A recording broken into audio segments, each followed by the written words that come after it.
श्रीमद् भागवत गीता का पहला अध्याय का 14वां श्लोक। धृतराष्ट्र अपने मंत्री संजय से कह रहे हैं कि मेरे और पांडु के पुत्रों ने क्या किया।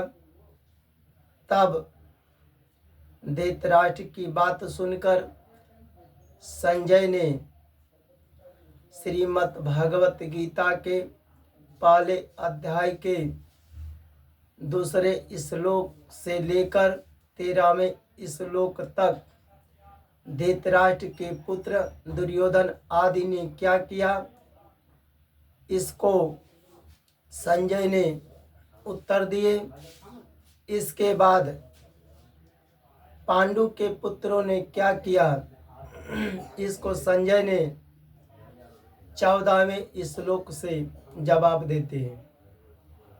तथा सेतई हयई युक्ते महति स्यंदने स्थितौ माधव पांडव च एव दिव्यौ शंखौ प्रददमतु।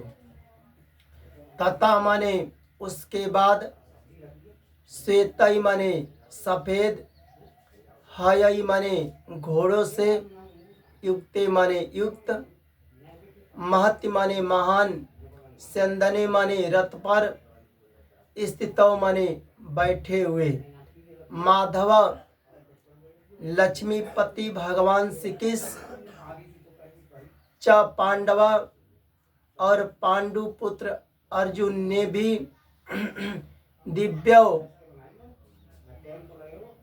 शंखों प्रददमतु, दिव्य शंखों को प्रददमतु माने बड़े जोर से बजाए।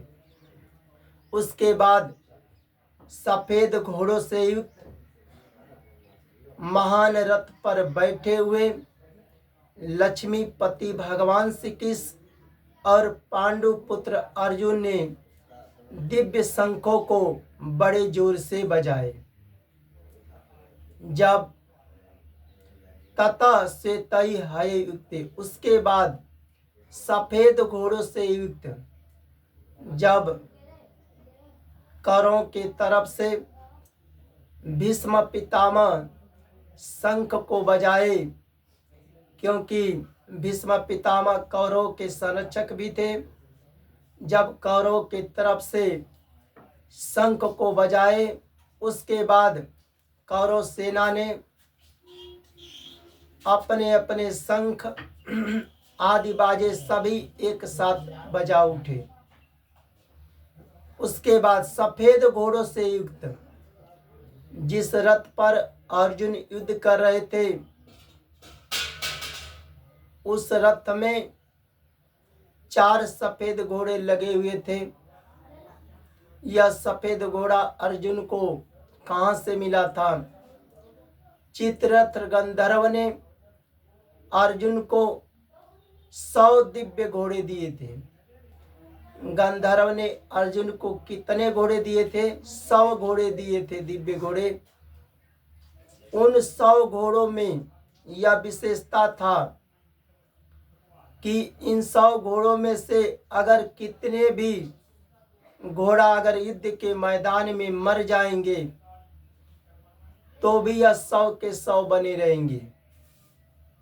जैसे अर्जुन, गंधर्व ने कहे कि अर्जुन अगर इन घोड़ों को लेकर अगर युद्ध करोगे,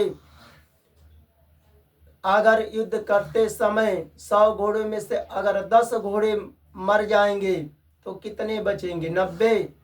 पर 90 नहीं रहेंगे, 100 के 100 ही रहेंगे। अगर 20 मर गए तो भी 100 रहेंगे, 50 मर गए तो भी 100 रहेंगे। अगर 100 के 100 भी मर जाएंगे तो भी 100 के 100 ही रहेंगे। इन घोड़ों में ऐसा विशेषता था। ये घोड़ा पृथ्वी से लेकर स्वर्ग तक कहीं भी किसी स्थान पर जा सकते थे। इन्हीं 100 घोड़ों में से सुंदर और सुशिक्षित ज्ञानी घोड़ा 4 सफेद घोड़ा अर्जुन के रथ में लगे हुए थे। चित्ररथ गंधर्व ने जो 100 घोड़े, दिव्य 100 घोड़े जो अर्जुन को दिए थे, इन्हीं 100 घोड़ों में से सुंदर और सुशिक्षित 4 घोड़े अर्जुन के रथ में लगे हुए थे।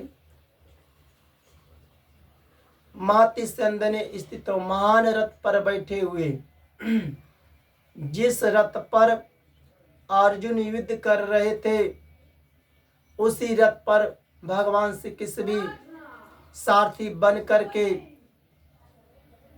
अर्जुन की सहायता कर रहे थे। देखो, भगवान एक भक्त के सारथी बन गए।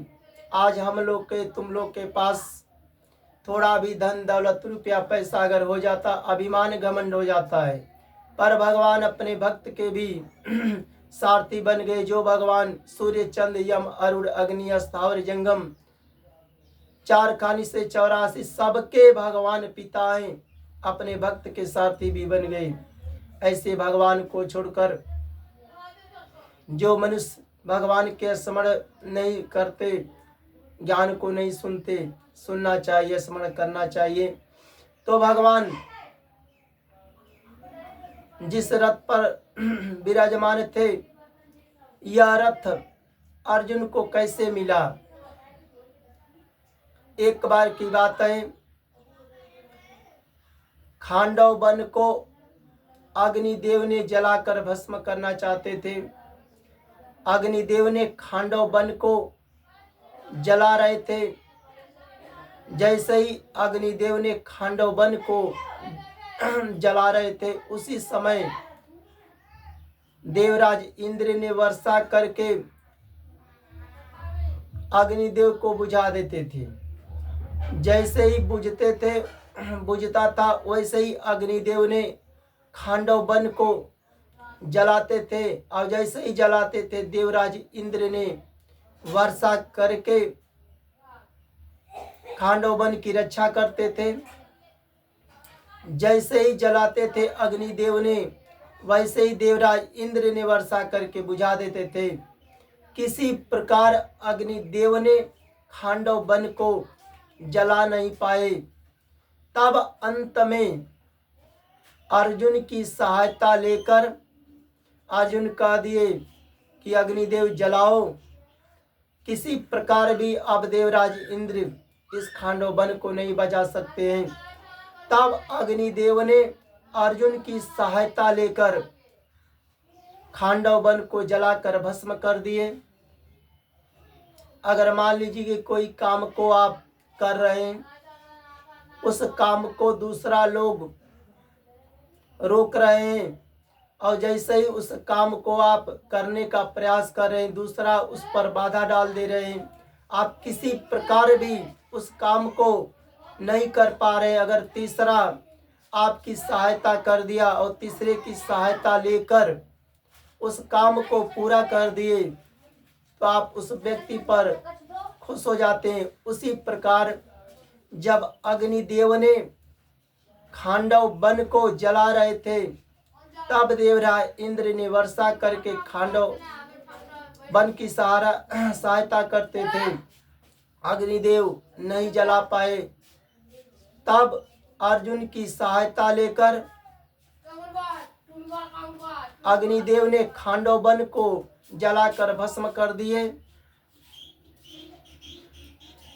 तब अग्निदेव ने प्रसन्न होकर अर्जुन को बहुत बड़ा रथ दिए। इस रथ में 9 बैलगाड़ियों में जितने अस्त्र शस्त्र आ सकते थे, उतने अस्त्र इस रथ में पड़े रहते थे, जो अग्निदेव ने अर्जुन को रथ दिए। इस रथ में 9 बैलगाड़ियों के संति जितने अस्त्र आ सकते थे, उतने अस्त्र इस रथ में पड़े रहते थे। अस्त्र किसको कहते हैं और शस्त्र किसको कहते हैं? शस्त्र उसको कहते हैं जो हाथ से पकड़कर प्रहार करते हैं, युद्ध करते हैं। जैसे तलवार है, त्रिशूल है, इसको शस्त्र कहते हैं। और अस्त्र जो हाथ से फेंक कर युद्ध करते हैं, प्रहार करते हैं, जैसे धनुष पर बाण चढ़ाकर फेंक दो तो बाण है, शक्ति है, तोमर है, इसको अस्त्र कहते हैं। तो इस जो अग्निदेव ने अर्जुन को रथ दिए थे, इस रथ में 9 बैलगाड़ियों के संति जितने अस्त्र आ सकते थे उतने पड़े रहते थे। यह रथ सोने से मढ़ा हुआ था। यह रथ तेजोमय था। इस रथ के पहिए बड़े मजबूत और विशाल थे। किस रथ के पहिए? जो अग्निदेव ने अर्जुन को रथ दिए थे, इस रथ के पहिए बड़े मजबूत और विशाल थे। इस रथ की ध्वजा बिजली के समान चमकती थी। इस रथ की ध्वजा 1 योजन में कितने कोस होते हैं? 4 कोस तक फहराया करती थी।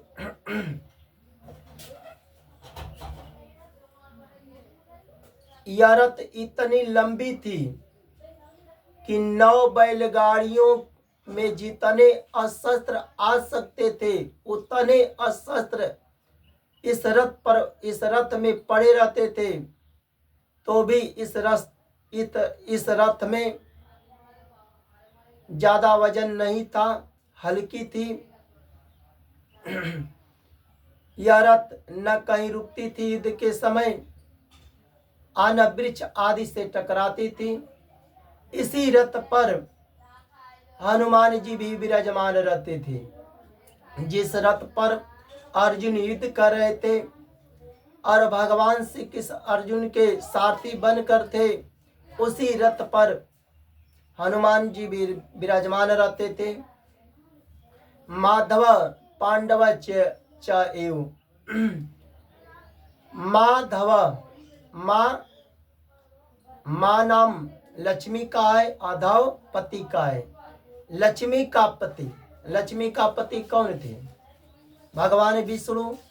तो भगवान विष्णु के ही तो अवतार थे कृष्ण भगवान। तो लक्ष्मी का पति माधव, लक्ष्मी का पति भगवान श्री कृष्ण और पांडुपुत्र अर्जुन ने, क्योंकि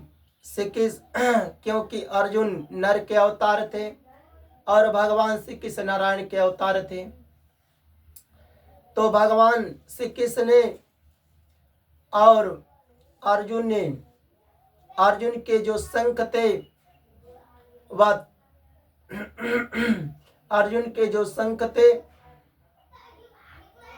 वह तेजोमय अलौकिक शंख थे। तो भगवान श्री कृष्ण ने और अर्जुन ने उन शंखों को बड़े जोर से बजाए।